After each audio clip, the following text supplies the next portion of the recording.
আমাকে ইতালি প্রবাসী ইতালির ভ্যানিস শহরে থাকে এক ভদ্র মহিলা একটু মেসেজ করেছেন। তিনি লিখেছেন, সে একজন নির্লজ্জ মহিলা। ইতালি তো আমরাও বসবাস করি, কিন্তু থাকার জন্য এই মহিলা কি না করছে দেখে একদম লজ্জা লাগে। উনার আমার ভিডিও দেখলে উনার ভীষণ লজ্জা লাগে, বাট উনি আবার আমাকে ফলো দিয়ে রাখছে।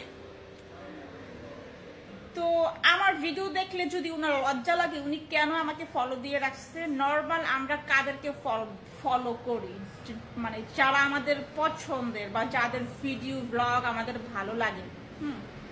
তো এই মহিলা নিজে মানে আমার প্রত্যেকটা ভিডিওতে এসে এসে খারাপ কমেন্ট করে। আমি চাইলে তাকে ব্লক মেরে দিতে পারতাম, বাট ব্লক মারি না, যে না ঠিক আছে, যে জলে তারে জ্বালাইতে আমার খুব ভালো লাগে।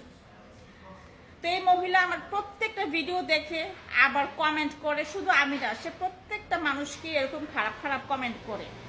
তো যখন ওনার প্রোফাইল একটু ঢুকলাম, দেখি যে সাসি প্রোফাইলটা লক করে রাখছে, যাতে করে ওনারে আবার কেউ একটু বাংলা ওয়াশ না করতে পারে। তো সাসির ভাগ্য ভালো যে প্রোফাইলটা লক, তা না হলে ছবিটারে বড় করে দিয়া সাসির একটু ওয়াশ করার দরকার ছিল আমার, ফুলের গুঁড়া দিয়া, না সার্ফ এক্সেল।